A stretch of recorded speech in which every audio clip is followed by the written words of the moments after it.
नमस्कार दोस्तों, मैं सत्येंद्र कुमार स्वागत करता हूं आपके अपने YouTube चैनल उड़ान पढ़ाई अड्डा पर। और जैसा कि हम सभी लोग जानते हैं और आप भी लोग जानते हैं, हम बिल्कुल नए सब्जेक्ट को स्टार्ट कर चुके हैं। और इससे पहले आपने जो है कि ज्योग्राफी के इंट्रोडक्शन के बारे में हम चर्चा कर चुके हैं, यानी हम भूगोल पर चर्चा कर चुके हैं, उसके इंट्रोडक्शन के बारे में, यानी हम उसके परिचय पर पूरी तरीके से फोकस कर चुके हैं। और हम नए टॉपिक के साथ स्टार्ट कर चुके हैं इंडियन ज्योग्राफी के बारे में, भारत के भूगोल पर।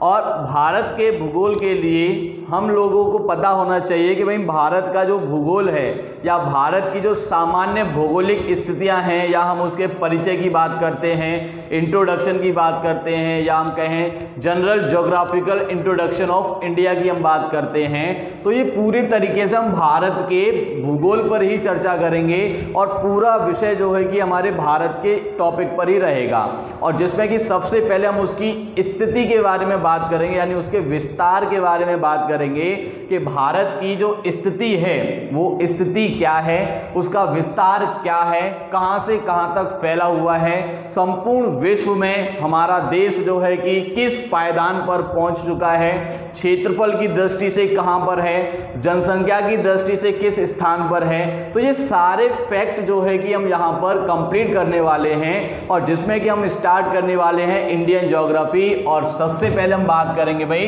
भारत के परिचय के बारे में, यानी कि भारत का भूगोल हम पढ़ रहे हैं, यानी हमारा जो टॉपिक है भाई इंडियन ज्योग्राफी।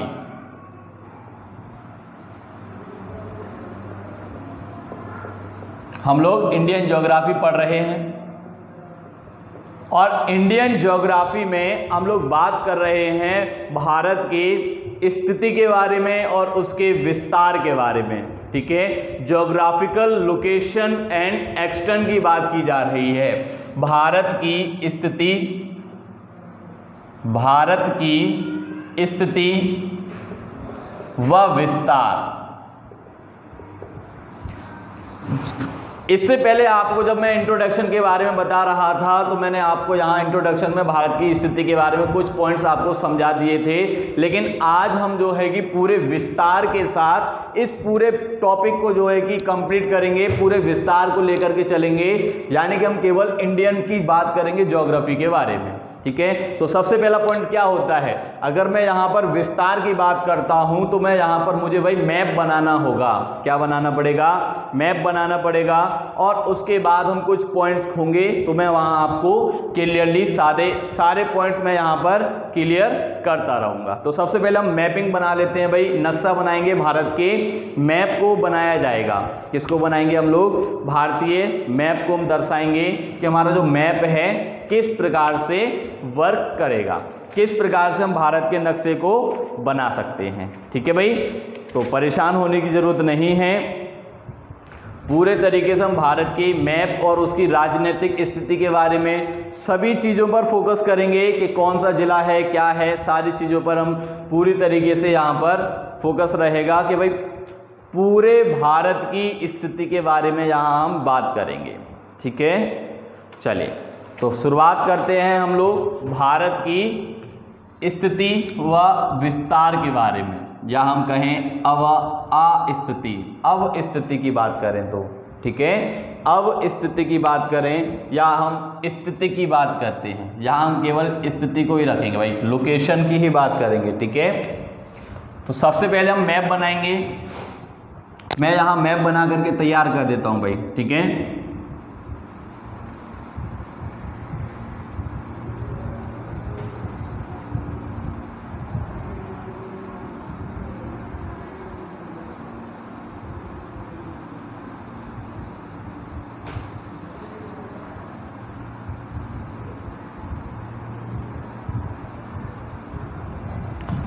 ठीक है भाई, यहाँ हम लोग किसकी बात कर रहे हैं? केवल इंडियन मैप को बनाए रहे हैं हम। ठीक है, केवल और केवल इंडियन मैप को ही दर्शाएंगे, केवल भारतीय मैप को दर्शाया गया है यहाँ पर। ठीक है,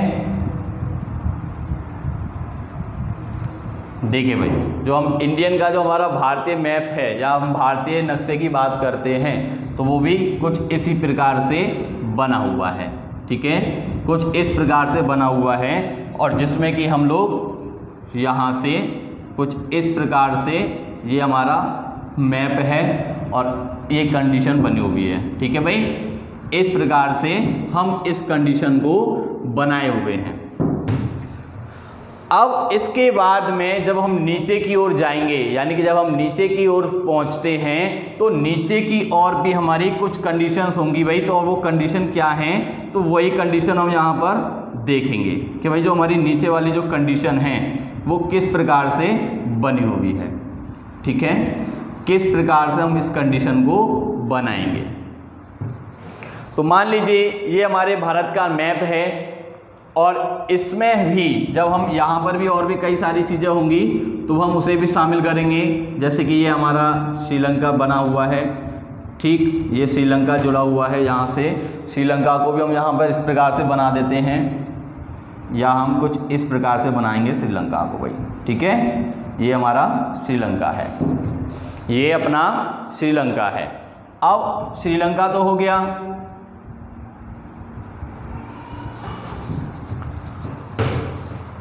अब सबसे पहला पॉइंट क्या है कि हम इसकी स्थिति और विस्तार की बात कर रहे हैं। किसकी बात कर रहे हैं, हम लोग इसकी स्थिति और विस्तार की बात कर रहे हैं। तो सबसे पहला पॉइंट क्या आता है, तो सबसे पहला पॉइंट यही है कि जो भारत देश है, ये जो हमारा भारत देश है, ये पृथ्वी पर, जो हमारी पृथ्वी है क्या है भाई, अगर हम अर्थ की बात करते हैं तो ये हमारे एशिया महाद्वीप के उत्तरी गोलार्ध में स्थित है। ठीक है, ये हमारा एशिया महाद्वीप के उत्तरी गोलार्ध में स्थित है। देखिए, भारत पृथ्वी के उत्तरी गोलार्ध में, या उत्तर पूर्वी गोलार्ध हम कहें, और एशिया के दक्षिण में। ठीक है, एशिया के दक्षिण में स्थित है। अगर हम इसके अक्षांशीय विस्तार की बात करें या देशांतरीय विस्तार की बात करें, तो यहां से हम इसके अक्षांशीय विस्तार को लेकर के जाएंगे भाई यहां से। ठीक, या हम इस प्रकार से यहां से भी इसे शामिल कर सकते हैं, और ये आपका इस प्रकार से यहां तक है। ये हमारा देशांतरीय विस्तार। ठीक है भाई, तो यहां तक आपको समझ में आ रहा होगा। ये हमारा 8 डिग्री 4 मिनट पूर्वी अक्षांश। अगर हम भारत के अक्षांशीय विस्तार की बात करते हैं, अक्षांशीय विस्तार, ठीक है भाई, तो कितना है हमारे पास में 8 डिग्री 4 मिनट उत्तरी अक्षांश से, उत्तरी अक्षांश से 37 डिग्री, कितना है भाई 37 डिग्री 6 मिनट उत्तरी अक्षांश तक, उत्तरी अक्षांश तक। तो हम ये कह सकते हैं कि जो हमारा अक्षांशीय विस्तार है, यानी जो हमारा अक्षांशीय विस्तार है वो वही हमारे पास कितना है, ये हमारा अक्षांशीय विस्तार है। ठीक है, यानी जो हमारा लॉन्गिट्यूड वाला पार्ट या हम लैटिट्यूड वाले पार्ट की बात करते हैं तो वो इस प्रकार से बसा हुआ है 37 डिग्री 6 अक्षांश तक। अब हम यहाँ पर टोटल निकालें इनका, तो भाई टोटल कितने अक्षांश होंगे यहाँ पर, टोटल कितने अक्षांश हैं हमारे पास में 29। ठीक है, ये इस प्रकार से हम इसे दर्शाएंगे भाई। ठीक है, ये हमारे टोटल कुल अक्षांश हैं। तो इतने कुल अक्षांश में भारत जो है कि फैला हुआ है, कुल अक्षांश रेखाएं। तो कुल अक्षांश रेखाएं कितनी हैं 29.2 है। अगर मैं इसमें कुछ और पॉइंट्स को शामिल कर दूं, मैंने कहने का मतलब है कि मैं यहां पर कुछ और पॉइंट्स को शामिल कर दूं, जैसे कि मैंने यहां पर ये कर दिया भाई, ठीक है, ये कर दिया मैंने।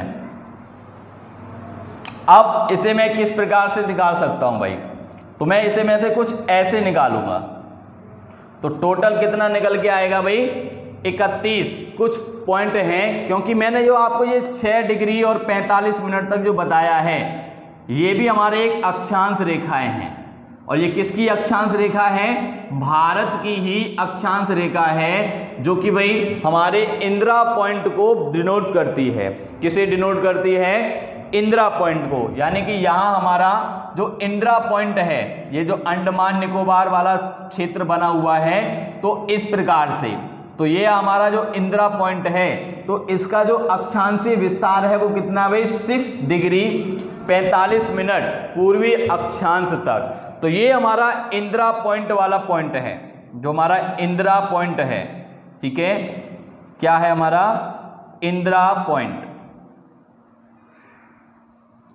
जो हमारा इंदिरा पॉइंट है, तो इसकी अक्षांश रेखा कितनी है भाई 6 डिग्री 45 मिनट। तो हम कह सकते हैं कि भारत का कुल अक्षांशीय विस्तार कितना है, 31 अक्षांश रेखाएं निकल के जाती हैं टोटल, कुल 31 अक्षांश रेखाएं हैं जो यहां पर शामिल की जाती हैं, ठीक है भाई, कितनी हैं, कुल 31 अक्षांश रेखाएं हैं। या मैं ये भी कह सकता हूं कि मैं इस 8.4 में से या 37 में से अगर मैं ये इस प्रकार से इसे माइनस करूं, ठीक है, तो इस प्रकार से हम इसे माइनस करेंगे तो ये निकल के आएगा भाई, ठीक है,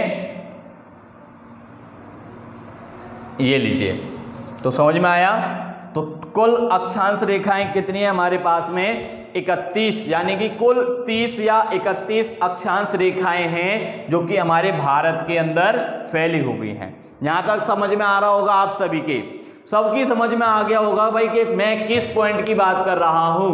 कहने का मतलब ये है कि भाई हम लोग जो है कि ये वाला कौन सा क्षेत्र है, कन्याकुमारी, जबकि भारत का अगर हम भारत के मैप को देखते हैं तो भाई पूरा कहां तक बना हुआ है, अंडमान निकोबार द्वीप समूह को भी हम इसमें शामिल करते हैं। तो यहां पर जो हमारा इंदिरा पॉइंट है, क्या है, इंदिरा पॉइंट, तो वहां से भी हम इसके अक्षांश रेखा को मापते हैं। क्या करते हैं, जो हमारी अक्षांश रेखा है उसे भी हम यहाँ पर मापने का काम किया जाता है। तो हम कह सकते हैं कि भाई भारत की जो कुल अक्षांश रेखाएं हैं कितनी हैं, 31 रेखाएं हैं, जो 31 अक्षांश में भारत फैला हुआ है। लेकिन अगर वास्तविक तौर पर पूछा जाता है तो कितना है, 29 अक्षांश रेखाएं हैं भारत की। कुल अक्षांश रेखाओं की बात करते हैं तो भाई 29, और अगर हम यहां पर इंदिरा पॉइंट को शामिल कर देंगे तो कितना हो जाएगा, 31 अक्षांश रेखाएं यहां पर मौजूद होंगी। यहां तक समझ में आया। तो भाई अक्षांश रेखाएं क्या हैं, जैसे कि, और इसी प्रकार से जब हम अक्षांशीय विस्तार की बात करेंगे तो ये तो हो गया हमारा अक्षांशीय। अब इसके बाद में हम बात करेंगे भाई देशांतरीय विस्तार क्या होता है। तो देशांतरीय विस्तार के बारे में हम थोड़ा और भी डीपली लेकर के चलेंगे। आप पहले इसे नोट कर लीजिए भाई, आप लोग इसे नोट करें, और नोट करने के बाद मैं आगे की प्रोसेस को लेके चलता हूं, ठीक है।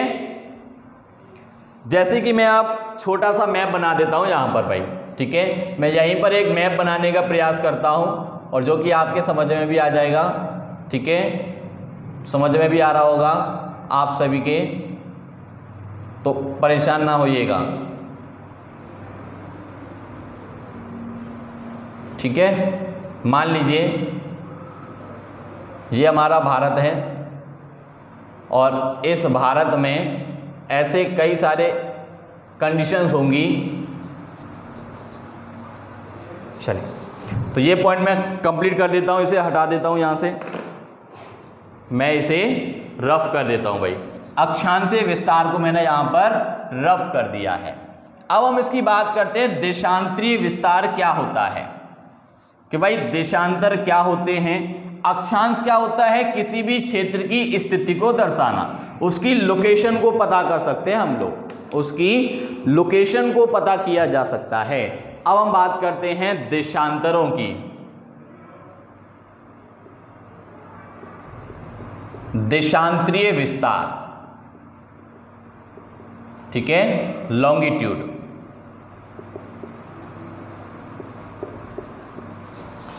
देखिए भाई, सबसे पहले हम बात करते हैं लॉन्गिट्यूड होता क्या है कि पृथ्वी पर, ये हमारी पृथ्वी है और इस पृथ्वी पर ये 0 डिग्री हमारी देशांतर रेखा है और इसी के समानांतर भाई इस प्रकार से हमारी कुछ रेखाएं होती हैं जिन्हें हम देशांतर रेखाएं कहते हैं, ठीक, जिन्हें हम लोग देशांतर रेखाएं कहा जाता है।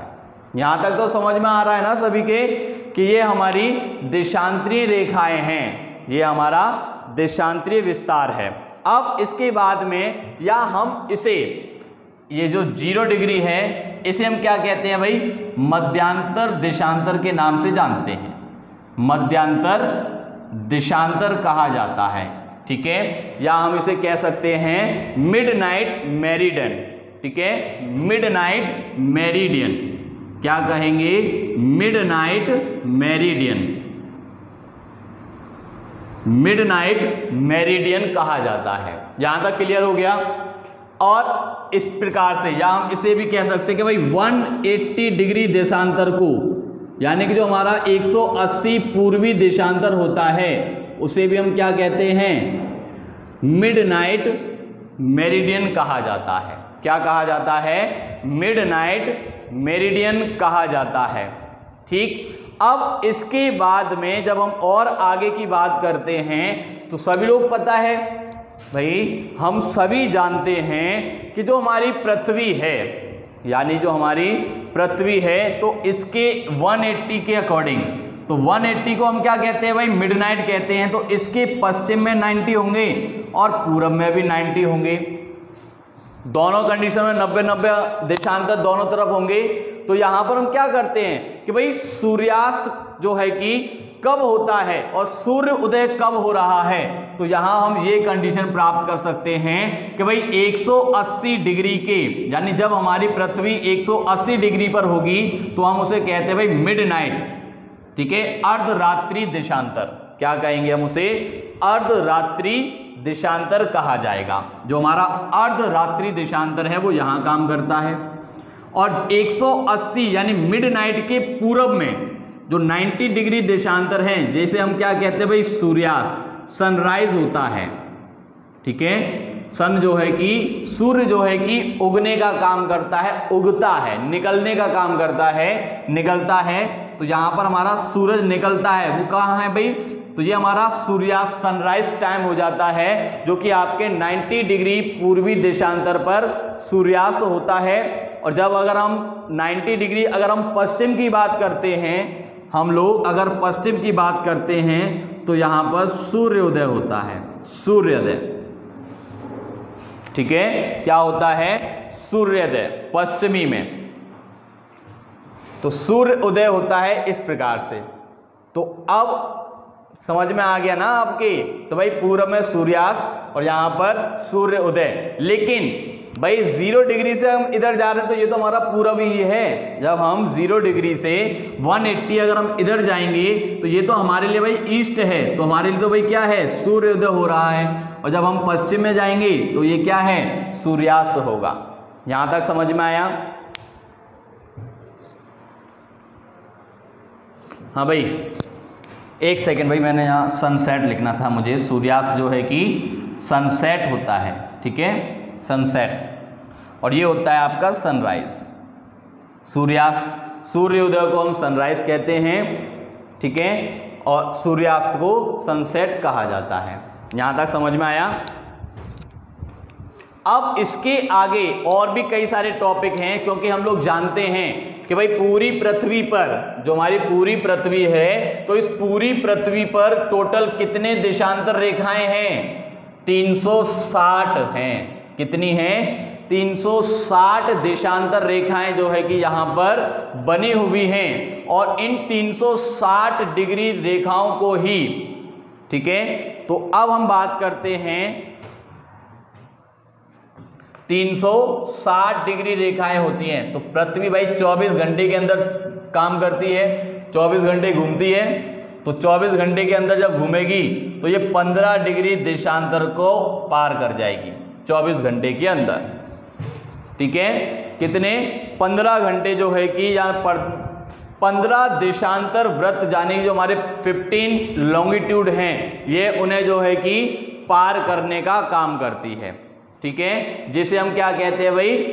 सर्किल हावर कहा जाता है। क्या कहते हैं? सर्किल हावर कहा जाता है इस वाले पार्ट को। और जब हम अगर आगे की ओर बात करते हैं ठीक इसी प्रकार से, तो भाई 1 डिग्री घूमने के लिए पृथ्वी जो है कि 4 मिनट का समय लेती है, ठीक है। 1 डिग्री देशांतर घूमने पर पृथ्वी जो है कि 4 मिनट का समय लेती है, ठीक है। कितने मिनट का समय लेती है? 4 मिनट का समय लेती है। और जब हम 0 डिग्री से पूरब की ओर जाते हैं, 0 डिग्री यानी कि ग्रीनविच रेखा से जब हम पूरब की ओर जाते हैं, तो ऐसी कंडीशन पर क्या होता है? क्या होता है भाई?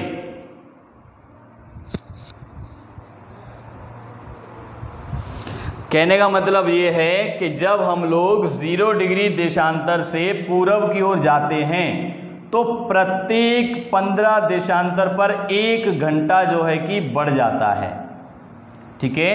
क्या हो जाता है? बढ़ जाता है, जिसे हम पोस्ट मेरिडियन यानी कि पीएम कहते हैं। क्या कहते हैं? पीएम, पोस्ट मेरिडियन कहा जाता है, ठीक है। और इस प्रकार से जब हम 180 डिग्री घूमते हैं, तो यहां पर भाई 12 घंटे हो जाते हैं। कितने हो जाते हैं? 12 घंटे हो जाते हैं, यानी कि 15 डिग्री में 1 घंटा, और जब हम 180 डिग्री घूमेंगे तो कितने घंटे हो जाएंगे? 12 घंटे। यानी 100 डिग्री देशांतर को पार करने में कितना समय लगता है? 12 घंटे का समय लगता है। और इसी वस्तु को हम क्या कहते हैं? पोस्ट मेरिडियन कहा जाता है, क्योंकि टाइम क्या है? बढ़ रहा है, ठीक है। टाइम यहां पर बढ़ता है, ठीक है। चलिए, और जब हम पीछे की, इसे हम क्या कहते हैं भाई? पीएम। तो ये क्या हो गया आपका? Post meridian. और जब हम पीछे की ओर जाते हैं तो इसे कहते हैं हम एएम, ठीक है। इसे हम क्या कहते हैं? एएम, मतलब एंटी मेरिडियन। क्या कहेंगे? एंटी मेरिडियन कहा जाता है। इसे हम लोग एंटी मेरिडियन के नाम से भी जानते हैं। तो भाई ये तो हो गया आपका देशांतरीय विस्तार। अब हम बात कर रहे थे कि भाई भारत का देशांतरीय विस्तार क्या है। तो मैं आपको बता देता हूं कि हमारा जो भारत का जो देशांतरीय विस्तार है वो ये है, ठीक है। 68 डिग्री 6 मिनट से लेकर के 97 डिग्री 25 मिनट तक पूर्वी देशांतर ही है। क्या है? पूर्वी देशांतर तक फैला हुआ है। यानी कि हमारा जो है कि पूरा का पूरा जो भारत का जो देशांतरीय विस्तार है, कितना है भाई? 68 डिग्री 6 मिनट से लेकर 97 डिग्री 25 मिनट है। तो ये हमारा क्या है? देशांतरीय विस्तार है हमारे भारत का, ठीक है। देशांतरीय विस्तार है भारत का। यहां तक समझ में आया आप सभी के? हाँ भाई, समझ में आया?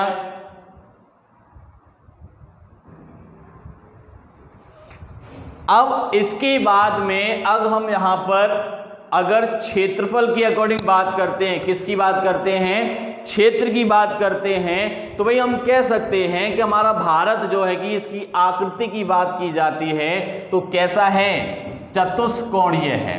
कैसा है? चतुष्कोणीय। इसकी जो आकृति है वो कैसी है भाई? चतुष्कोणीय आकृति का है ये हमारा भारत। कैसा है? चतुष्कोणीय जो है कि बना हुआ है, और जो कि दक्षिण एशिया के मध्य में स्थित है।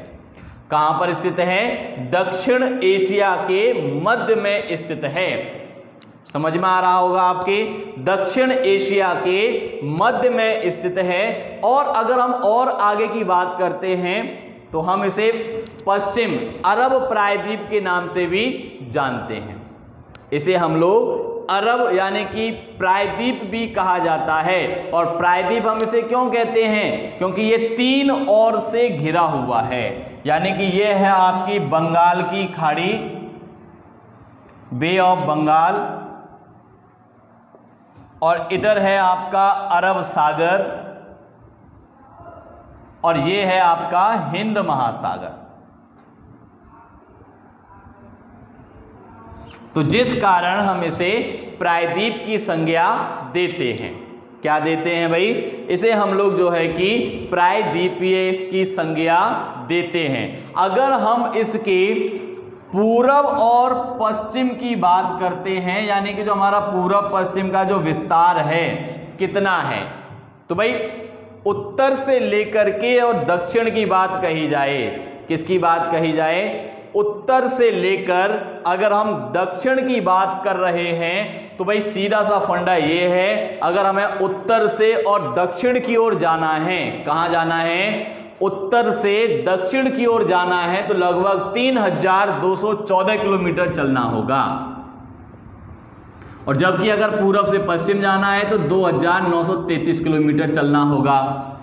अब इसके क्षेत्रफल की अगर हम बात करते हैं, यानी कि इसके एरिया की बात करते हैं, तो संपूर्ण विश्व में, पूरे विश्व में 7वें स्थान पर है आपका भारत देश, जो कि लगभग यूरोप के बराबर है। यानी जो हमारा एक महाद्वीप है, उस महाद्वीप के समान जो है कि केवल हमारा भारत देश है, जो कि एक पूरे महाद्वीप को अपने अंदर समेटे हुए है। कहने का अर्थ यह है कि जिस प्रकार से पूरा यूरोप महाद्वीप है, ठीक उसी प्रकार से हमारा भारत देश है, जो कि यूरोप के समान क्षेत्रफल को घेरने का काम करता है। लेकिन अगर हम विश्व की बात करते हैं तो विश्व के अकॉर्डिंग, अगर हम पूरे वर्ल्ड की बात करते हैं तो पूरे विश्व में, मैं इस वाले पॉइंट को रफ कर रहा हूं भाई, ये आपके समझ में आ चुका होगा, ये हमारा देशांतर वाला पॉइंट है, ठीक है। यानी कि जब हम सूर्यास्त की बात करते हैं, हमारा सूरज कब छिपेगा, और सूर्य उदय की जब हम बात करेंगे, सनराइज कब होगा, तो ये मैं कंप्लीट कर चुका हूं। तो भाई 180 के पूर्वी देशांतर और पश्चिमी देशांतर की बात हो रही है। तो जब हम पूर्वी देशांतर और पश्चिमी देशांतर पर जाएंगे तो वहां हमारा सूर्योदय और सूर्यास्त होगा। चलिए, अब हम इसके क्षेत्रफल की बात करते हैं कि हमारा जो भारत देश है इसका क्षेत्रफल कितना है। और उससे पहले मैं आपको यहां कंप्लीट कर देता हूं भाई, जैसे मैं आपको यहां पर उत्तर दक्षिण, अगर हम उत्तर दक्षिण की दूरी की बात करते हैं तो उत्तर दक्षिण की दूरी भाई कितनी है? ये है।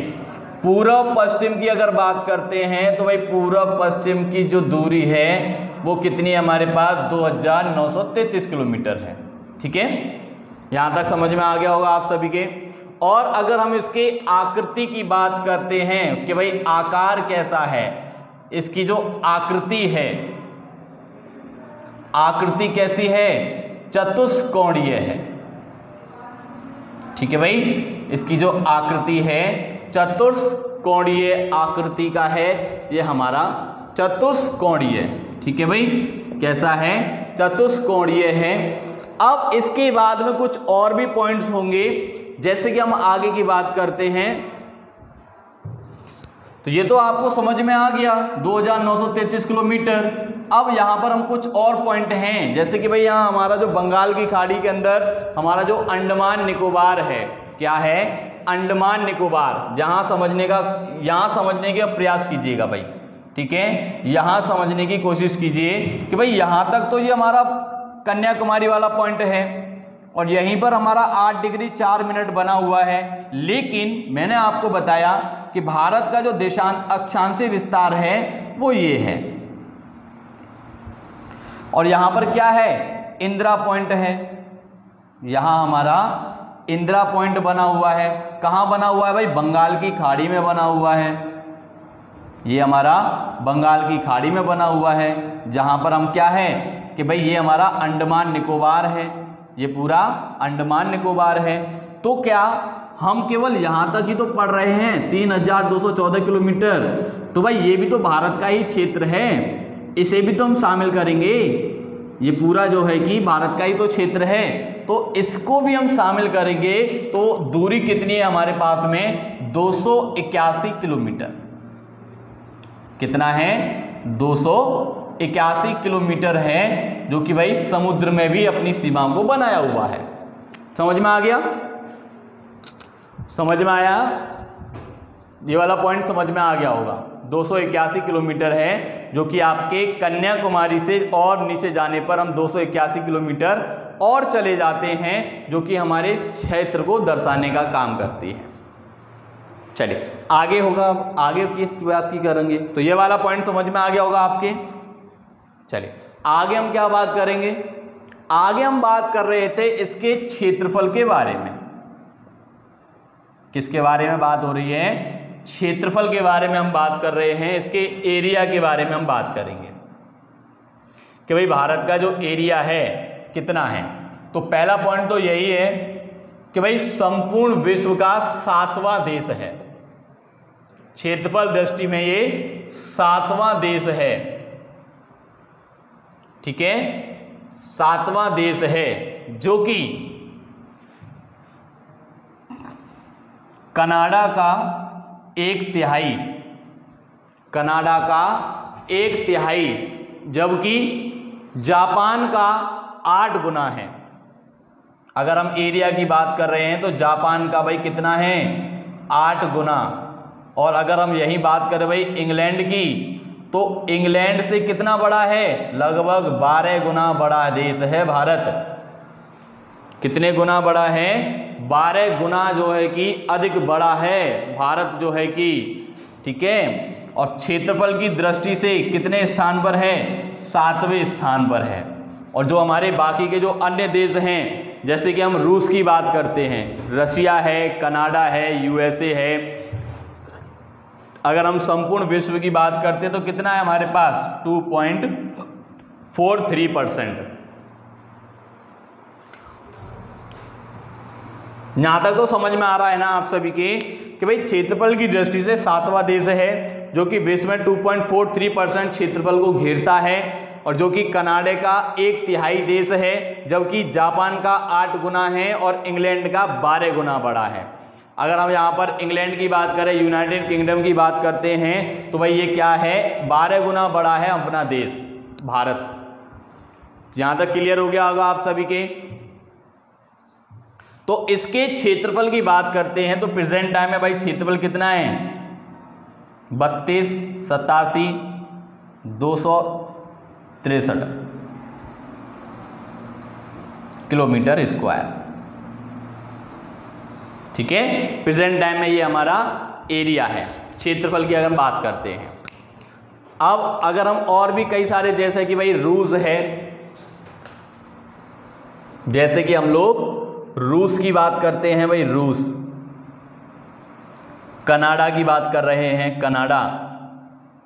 ठीक है, रूस की बात करें, कनाडा की बात करें, और इसके साथ साथ हम यूएसए की बात करें, यूएसए। ठीक है, यूएसए है, ब्राजील है, ऑस्ट्रेलिया है, चीन है, चीन, ब्राजील, ऑस्ट्रेलिया, ऑस्ट्रेलिया और भारत। अब इनके एरिया की बात की जा रही है भाई कि इनका पास एरिया कितना है। इनके पास में जो एरिया पावर है वो कितनी है भाई? तो रूस सबसे बड़ा देश है क्षेत्रफल की दृष्टि से भाई, जो कि 170 के समथिंग जो है कि प्रतिशत क्षेत्र को लाख में, यानी 170 लाख वर्ग किलोमीटर में फैला हुआ है। कितने में? 170 लाख वर्ग किलोमीटर में फैला हुआ है। और जबकि कनाडा जो है कि हमारा 99.84% लाख में फैला हुआ है। और यूएसए की अगर हम बात करते हैं भाई 96 है, 96.2 0.24% है। और अगर चाइना की बात करते हैं तो चाइना भाई 95.96%, 95.96% है। और अगर ब्राजील की बात करते तो 85, और ऑस्ट्रेलिया की बात की जाए तो 76, और अगर भारत की बात करें तो कितना है 32 लाख। समझ में आ गया कितना है 32 लाख है। तो मैं यहाँ मेंशन कर देता हूँ, इस पॉइंट को भी आप नोट कर लीजिएगा। तो भाई ब्राजील कितना है 85 लाख वर्ग किलोमीटर में फैला हुआ है, और जबकि ऑस्ट्रेलिया हमारा 76 लैक्स में फैला हुआ है, और भारत जो है कि हमारा 32 लैक्स में फैला हुआ है, जो कि संपूर्ण विश्व का 7वां देश है क्षेत्रफल की दृष्टि से। जो कि अब सोचिए जब भारत 32 लाख है और इसका जो 12 गुना कर दिया जाए, यानी कि इंग्लैंड का अगर हम इसमें 12 से भाग दे देंगे तो भाई लगभग कितना निकल के आएगा, 12 का 12 गुना कर दो इसे, ठीक है भाई, लगभग 12 का ही 12 गुना कर दिया जाए तो कितना निकल के आएगा। कुछ समय, गणित मेरा कमजोर है तो आप लोग उसे डिसाइड कर लीजिएगा भाई, ठीक है। तो परेशान ना होइएगा और सारे पॉइंट्स जो है कि हम बिल्कुल क्लियर करेंगे। तो यहां तक समझ में आ गया आप सभी के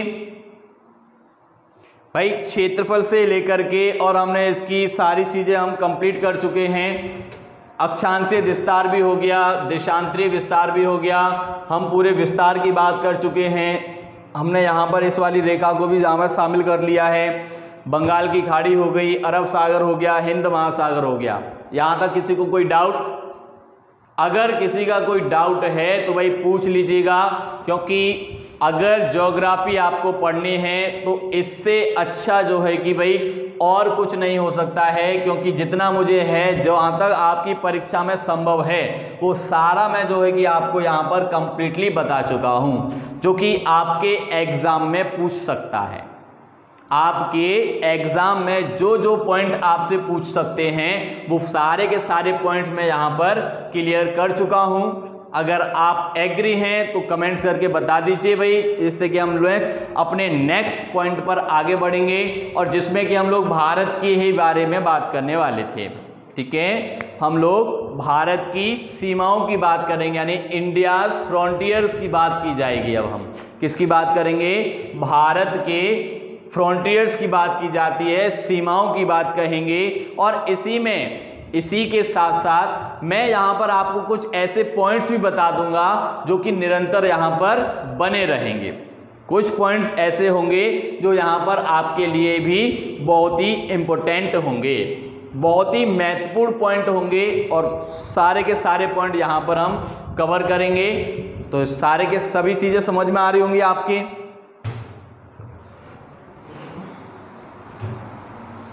मैं इसे रफ कर देता हूँ भाई, ठीक है। अगर आपका कोई प्रश्न है तो आप पूछ सकते हैं। एक सेकेंड है ना।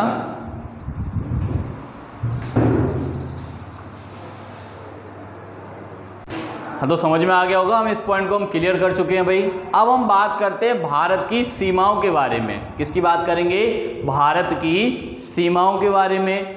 और कुछ पॉइंट्स होंगे मैं समय समय पर बताता रहूंगा कि भाई मानक समय रेखा क्या होती है, अंतरराष्ट्रीय तिथि रेखा हम किसे कहते हैं, और हमारी जो है कि कर्क रेखा भारत के कितने राज्यों से गुजरती है। तो ये कुछ छोटे फैक्ट हैं, तो हम उन्हें कंप्लीट करते रहेंगे, ठीक है। यहाँ हम उन चीज़ों को कंप्लीट करते रहेंगे, ठीक है। तो परेशान ना होइएगा।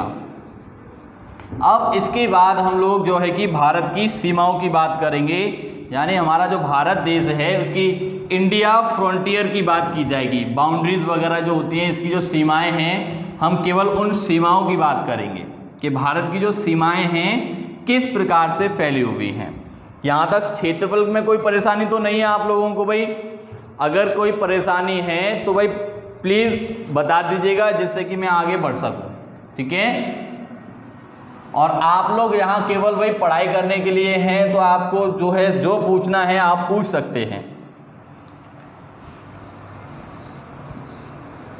चलिए आगे बढ़ेंगे हम लोग, और जिसमें कि हमारा जो पॉइंट है भाई, नेक्स्ट हेडिंग क्या है आप लोगों की? भारतीय सीमाएं।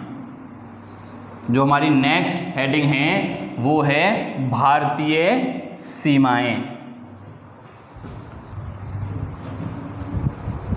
यहाँ तक समझ में आ गया। भारतीय सीमाएं लिखेंगे।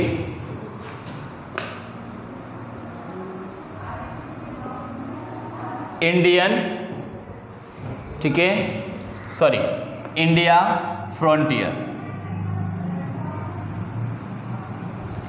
India frontier.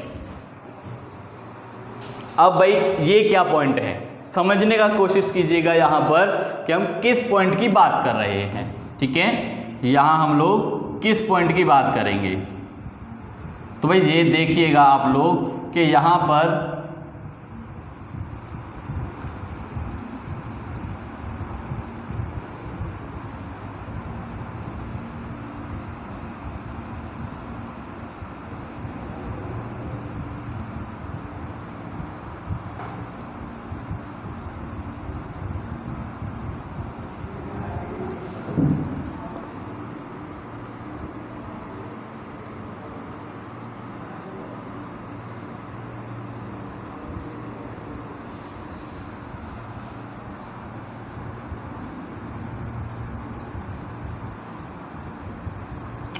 ठीक है भाई, तो मैप बना लीजिएगा भाई आप सभी लोग। पहले सबसे पहले हम यहाँ पर मैप को बनाएंगे।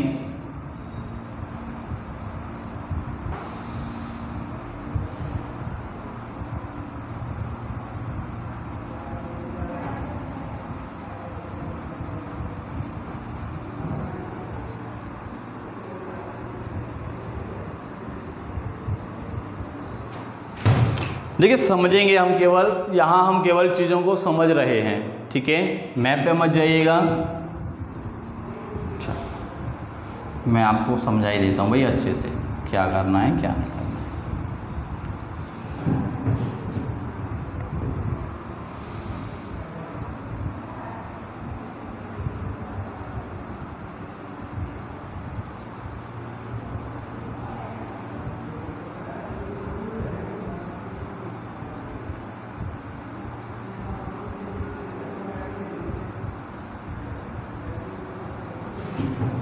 देखिए भाई, कहने का अर्थ ये है कि ये हमारा इंडियन मैप बना हुआ है। अब इसमें हम जो है कि कुछ ऐसी चीज़ों को लेकर के आते हैं, और वो कौन सी चीज़ें हैं वो देखिएगा। जैसे एक सेकंड है ना,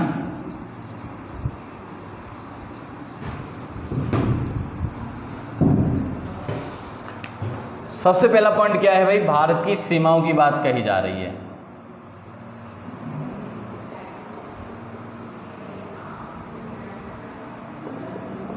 तो आप सभी को पता है कि भारत देश जो है कि भाई कैसा देश है। हमारा जो भारत देश है कैसा देश है, ये एक जो है कि भाई हिमालय पर्वत में मध्य में स्थित जो है कि हिमालय, या फिर हम कह सकते हैं प्रायद्वीपीय देश है। कैसा देश है, प्रायद्वीपीय देश है। देखिए यहाँ हम इस पॉइंट को किस प्रकार से कवर करते हैं, भारत की सीमाएं। तो सबसे पहले हम यहाँ पर कुछ पॉइंट्स होंगे, तो हम उन पॉइंट्स को कवर करेंगे कि भाई किस प्रकार से हम यहाँ पर इन पॉइंट्स को दे सकते हैं। जैसे 37 डिग्री 6 मिनट उत्तरी अक्षांश पर, उत्तरी अक्षांश पर भारत का इंदिरा कॉल क्या बना हुआ है भाई, इंदिरा कॉल, जो कि यह इसका सबसे उत्तरी बिंदु है। या हम पॉइंट की बात करते हैं, ये इसका सबसे उत्तरी बिंदु है इंदिरा कॉल। अगर हम इसे मैप में बनाएं तो भाई मैप में अगर हम इसे बनाएंगे तो ये कुछ इस प्रकार से दिखेगा हमें। ठीक है, कुछ इस प्रकार से, और ये हमें दिखाई देगा भाई आपको इस वाले क्षेत्र पे दिखाई देगा ये। तो ये है आपका इंदिरा कॉल। ठीक है, ये हमारा इंदिरा कॉल है। क्या है, इंदिरा कॉल है। ठीक है, अब इसके बाद में जब हम और डीपली आगे की ओर बढ़ेंगे, हम लोग आगे की ओर जाते हैं। जैसे कि तो ये इसका उत्तरी बिंदु हो गया। अब हम बात करते हैं आपके 68 डिग्री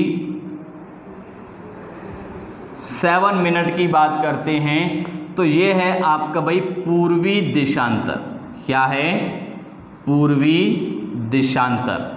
और जहां पर पूर्वी देशांतर और जहां आपका गौर माता बना हुआ है, गौर माता, ठीक है, क्या है? गौर माता, या हम इसे कहें सर क्रीक, जो कि इसका पश्चिमी बिंदु है, जो कि इसका पश्चिमी बिंदु है, यानी कि गुजरात वाला क्षेत्र जो है, कि हम जब गुजरात वाले मैप को बनाते हैं भाई, तो ये आपका गुजरात है। कुछ इस प्रकार से जब हम गुजरात के मैप को बनाएंगे, यानी कि ये है हमारा गुजरात, ठीक, ये हमारा गुजरात वाला क्षेत्र है। और ये वाला जो पॉइंट है ये, तो इस पॉइंट को हम क्या कहते हैं भाई? इस पॉइंट को कहा जाता है भाई गौर माता। समझ में आ रहा है? इस पॉइंट को हम कहते हैं गौर माता। सॉरी, इस पॉइंट को नहीं कहेंगे, हम इस वाले पॉइंट को कहेंगे। सॉरी भाई, ठीक है, मिस्टेक हो जाती है। तो ये वाला जो पॉइंट है, मैं इसे जो है कि भाई रेड पेन से नोट करता हूँ। ये जो हमारे जो पॉइंट्स हैं, मैं इसे रेड से डिनोट कर देता हूँ, ठीक है। ये गौर माता है, ये इंदिरा कॉल है, ठीक है। तो ये क्या है? गौर माता। तो यहाँ तक समझ में आया भाई? ये क्या है? हमारा गौर माता है, ठीक, गौर माता वाला क्षेत्र है, जिसमें कि भाई इस प्रकार से ये हमारा गुजरात राजस्थान वाला जो एरिया है, ये इस प्रकार से इस एरिया को कवर करता है, राजस्थान वाले एरिया को कवर कर रहा है, ठीक है, राजस्थान वाले क्षेत्र को कवर कर रहा है। अब इसके बाद में अगर हम आगे की ओर बढ़ते हैं, जब हम आगे की ओर जाते हैं, किस तरफ जा रहे हैं? हम लोग आगे की ओर बढ़ रहे हैं, और आगे की ओर बढ़ने पर हम किसकी बात कर रहे हैं भाई? 8 डिग्री 4 मिनट किसकी बात की जा रही है भाई? उत्तरी अक्षांश की ही हम बात करेंगे। किसकी बात करेंगे? उत्तरी अक्षांश की ही बात करेंगे। उत्तरी अक्षांश, उत्तरी अक्षांश की बात कही जा रही है। तो भाई उत्तरी अक्षांश, यहाँ पर हम किसकी बात कर रहे हैं? कहने का मतलब है यहाँ जो हमारा पॉइंट है वो है भाई कन्याकुमारी। क्या है? कन्याकुमारी। कौन सा वाला पॉइंट है? कन्याकुमारी है, जो कि भाई तमिलनाडु, या हम इसे कहें भाई केप कुमोरिन, इसे हम लोग केप कुमोरिन भी कह सकते हैं। केप कुमोरिन, इसे केप कुमोरिन भी कहा जा सकता है। तो ये वाला जो पॉइंट है हमारा, जो केप कुमोरिन वाला जो पॉइंट है, तो भैया वो हमारा कुछ इस प्रकार से बन करके आता है, ठीक है। ये वाला जो पॉइंट है कुछ हमारे इस प्रकार से है। तो यहाँ बना हुआ है हमारा केप कुमोरिन, ये वाला जो पॉइंट है, समझ में आ रहा होगा। यानी कि इस वाले पॉइंट को हम कहते हैं भाई केप कुमोरिन या कन्याकुमारी, ठीक है। इस वाले पॉइंट को केप कुमोरिन या कन्याकुमारी कहा जाता है।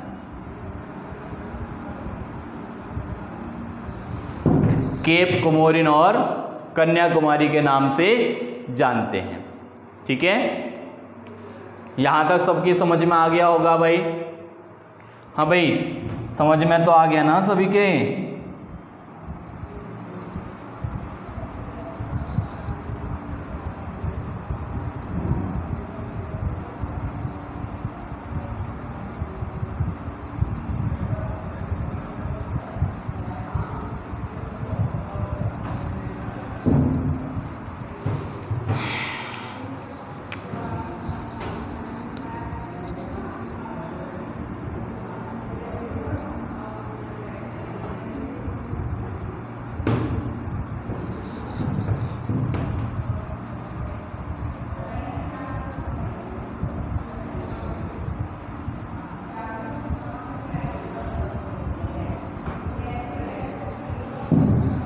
ठीक है भाई।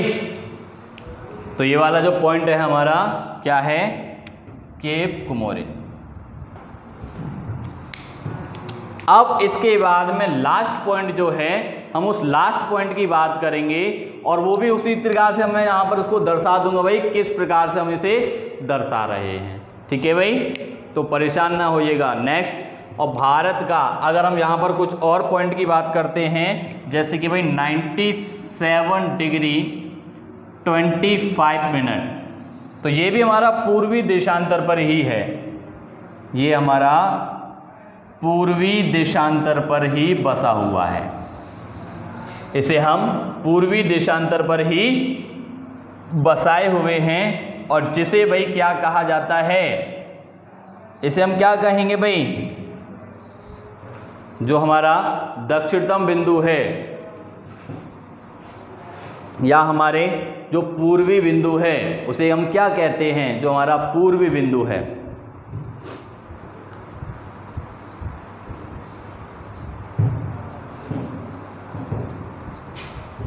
ठीक है भाई, तो हम इसे क्या कहेंगे, वालांगू या केबिथू। ठीक है, वालांगू कहें या केबिथू कहें, जो कि हमारा कहाँ स्थित है, अरुणाचल प्रदेश में स्थित है भाई, इस स्थान पर। ठीक है, इस वाले स्थान को हम क्या कहेंगे, केबिथू या वालांगू। तो समझ में आ गया होगा आपके, केबिथू कहें या हम उसे वालांगू कहें। तो ये तो हमारे हो गए भाई क्या, तो ये तो कुछ पॉइंट्स हैं हमारे भारत के। अब यहाँ पर एक पॉइंट और आता है, जो कि भाई जो तो ये हमारा दक्षिणतम बिंदु है, इसे हम कहते हैं भाई दक्षिणतम बिंदु। ये भारत का दक्षिणतम बिंदु है। ठीक है, और ये आपका पूर्वी बिंदु, ये पूर्वी बिंदु कहलाता है। यहाँ तक समझ में आया सभी के। तो ये पूर्वी बिंदु है, पश्चिमी बिंदु है, उत्तरी बिंदु हो गया, दक्षिणी बिंदु हो गया और केबिथू अरुणाचल प्रदेश यानी कि पूर्वी बिंदु हो गया। अब इसके बाद में कुछ और पॉइंट्स भी होंगे, तो वो कुछ इस प्रकार से बसे होंगे भाई। ठीक है, यहाँ जो ये वाला जो पॉइंट है हमारा, इसे कहा जाता है आपका भाई इंदिरा पॉइंट। इसे हम लोग इंदिरा पॉइंट कहते हैं। क्या कहेंगे, इंदिरा पॉइंट, जो कि आपका 6 डिग्री 45 मिनट पूर्वी देशांतर में, सॉरी उत्तरी अक्षांश पर स्थित है। उत्तरी अक्षांश पर स्थित है, जो कि भाई क्या है, इंदिरा पॉइंट। मैं ऊपर लिख देता हूं भाई, इस वाले पॉइंट को मैं यहां लिख रहा हूं 6 डिग्री 45 मिनट। ठीक है, ये भारत का जो है कि भाई उत्तरी अक्षांश और सबसे अंतिम बिंदु, सबसे दक्षिणतम बिंदु है भारत का।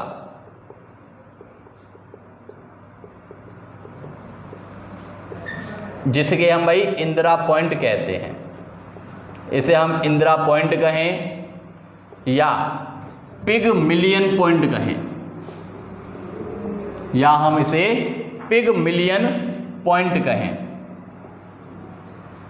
ठीक, जो कि भाई ग्रेट निकोबार में स्थित है। कहाँ स्थित है, ग्रेट निकोबार में स्थित है।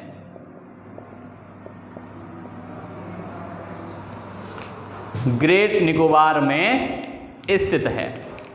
तो यहां तक कोई समस्या है किसी को भाई, अगर किसी को कोई समस्या है तो मुझे बताएं। ठीक है भाई, और इस पॉइंट को हम यहाँ पर मध्य बिंदु क्षेत्र भी कहते हैं। जो कन्याकुमारी है, इसे जो है कि भाई मध्य बिंदु क्षेत्र भी कहा जाता है। कन्याकुमारी को मध्य बिंदु क्षेत्र भी कहा जाता है, या मध्य भूमि क्षेत्र के नाम से भी जानते हैं। ठीक, यहां तक समझ में आ गया होगा सभी के। तो अब इसके बाद भी जब हम कुछ और पॉइंट्स की बात करेंगे या हमारे कुछ और पॉइंट्स होंगे तो हम उन और पॉइंट्स की भी बात करेंगे। तो अब इसके बाद में हम किसकी बात करते हैं, भारत के स्थलीय सीमाओं के बारे में हम बात करेंगे। किसकी बात करेंगे, स्थलीय सीमाओं की बात करेंगे, जो कि भाई लगभग 15,200 में फैली हुई है, मतलब 15,200 किलोमीटर में फैली हुई है। और जिसके भाई पड़ोसी देश हैं हमारे, तो मैं आपको कंप्लीट बता दूंगा भाई कितने पड़ोसी देश हैं, क्योंकि यहाँ हम पड़ोसी देशों की बात कर रहे हैं। तो इसके लिए हमें भारत की राजनैतिक स्थिति को जानना भी बहुत ही आवश्यक है।